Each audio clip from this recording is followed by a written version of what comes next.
भारत और पाकिस्तान के बीच हुए बंटवारे के बारे में तो आप सब अच्छी तरह से जानते होंगे, लेकिन इन देशों के बीच संपत्तियों का बंटवारा कैसे हुआ था इसके बारे में शायद आप नहीं जानते होंगे।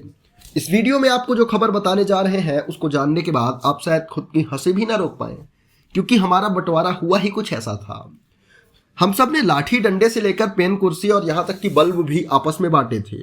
कुछ ऐसी चीजें रहीं जिनको लेकर दोनों देशों के बीच इस बात को लेकर बहस छिड़ गई कि आखिर इसे कौन लेगा। सबसे पहले सेना की बात कर लेते हैं। सरकारी कर्मचारी नई सरकारों में से किसी एक को चुन सकते थे, लेकिन रक्षा कर्मियों को इसमें बहुत ही कम छूट दी गई थी। विभाजन परिषद ने धार्मिक भेद करने का फैसला किया। हीरू भाई एम पटेल ने अपनी पुस्तक राइट्स ऑफ पैसेज में लिखा कि सशस्त्र बलों में सेवारत सभी कर्मचारी उस देश का चुनाव करने के हकदार होंगे जिसमें वे सेवा करना चाहते हैं, लेकिन शर्त यह है कि पाकिस्तान का कोई मुस्लिम जो सशस्त्र बलों में सेवारत है उसके पास भारतीय सशस्त्र बल में शामिल होने का कोई विकल्प नहीं होगा। इसी तरह भारत के किसी गैर मुस्लिम के पास पाकिस्तान की सेना में काम करने का ऑप्शन नहीं होगा। भारतीय सेना को एक फील्ड मार्शल क्लाउड ऑचिनलेक ने दोनों देशों के बीच विभाजित किया, जिसमें 2,60,000 कर्मी भारत चले आए जबकि 1,40,000 पाकिस्तान की सेना में शामिल हो गए।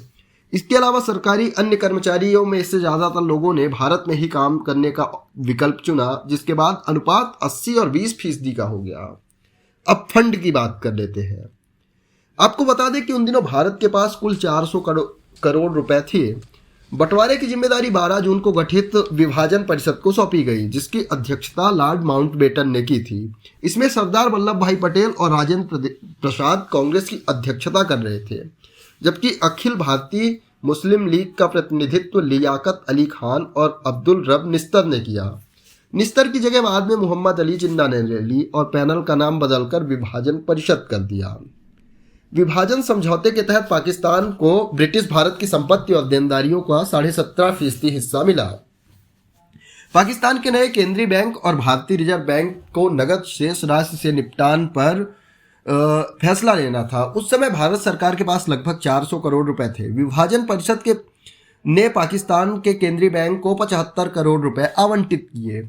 इस बंटवारे के साथ ही पाकिस्तान को 20 करोड़ रुपए की पहली किस्त दे दी गई और ये नियम बनाया गया कि अक्टूबर 1948 तक आरबीआई ही दोनों देशों के केंद्रीय बल और बैंक साझे करेंगे। विभाजन के ठीक बाद भाड़े के सैनिकों ने की मदद से पाकिस्तान सेना ने कश्मीर पर आक्रमण कर दिया। भारत ने पाकिस्तान की बची हुई राशि को रोक लिया। तत्कालीन गृहमंत्री सरदार वल्लभ भाई पटेल ने स्पष्ट कर दिया कि भारत कश्मीर मुद्दे को सुलझने तक पाकिस्तान को एक पैसा नहीं दिया जाएगा। हालांकि आरबीआई के इतिहास के अनुसार महात्मा गांधी को भारत का रुख पसंद नहीं आया। उनका विचार था कि शेष राशि पाकिस्तान को जल्दी दे देनी चाहिए। इस सिलसिले में उन्होंने अनशन भी किया। परिस्थितियों को देखते हुए भारत सरकार ने मामले की समीक्षा की और 15 जनवरी 1948 को पाकिस्तान को बचे हुए पैसे देने पर सहमति बनी। अब बात कर लेते हैं उन चीजों को लेकर जिनके बंटवारे को लेकर काफी पेच फंसा।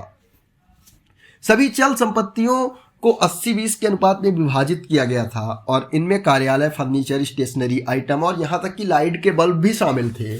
लैरी कॉलिंस और डेमिनिक लापियरे ने अपनी किताब फ्रीडम ऑफ मिडनाइट में एक दिलचस्प वाकया बताया है। वे लिखते हैं कि उन विभाजन से कभी कभी जो भावना और संकीर्णन पैदा होती है वो चौंका देने वाली है।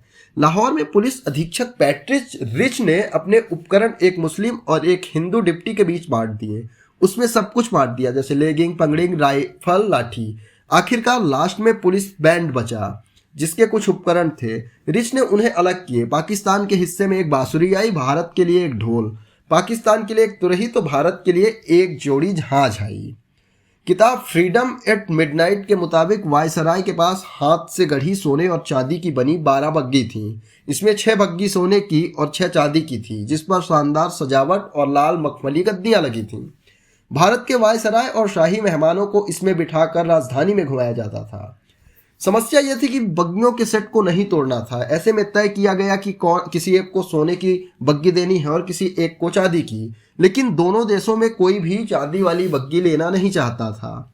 इसके बाद सिक्का उछालकर फैसला लिया गया। तब viceroy lord Mountbatten ADC lieutenant commander Peter Howes ने अपने जेब से सिक्का निकाला और हवा में उछाला। इस दौरान पाकिस्तानी सेना के उस वक्त के नए नए नियुक्त थे कमांडर मेजर याकूब खां और भारतीय सेना के कमांडर मेजर गोविंद सिंह भी खड़े थे।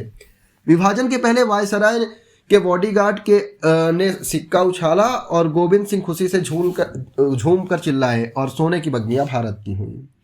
अन्वेषा सेन गुप्ता के एक शोध पत्र banking up dividing assets between India and Pakistan it times of partition के मुताबिक संपत्ति के बंटवारे के दौरान बंगाल के वन विभाग के स्वामित्व वाली एक हाथी जायमनी को लेकर रस्साकसी हुई थी।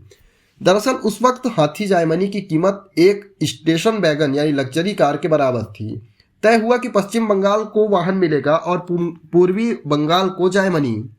विभाजन के वक्त जायमनी पश्चिम बंगाल के मालदा में थी। जायमनी को पूर्वी बंगाल भेजने के खर्चे को लेकर मालदा के कलेक्टर ने कहा कि पूर्वी बंगाल सरकार को हाथी का भुगतान करना चाहिए क्योंकि ये उनके हिस्से में आई है। वहीं पाकिस्तान की ओर से कहा गया कि मालदा ने हाथी का इस्तेमाल किया है इसलिए उन्हें खर्च वहन करना चाहिए। बाद में राजनयिक हलकों के बाद ये विवाद सुलझा। ऐसी तमाम अनोखी और दिलचस्प खबरों के लिए हमारे चैनल को सब्सक्राइब कर लीजिए।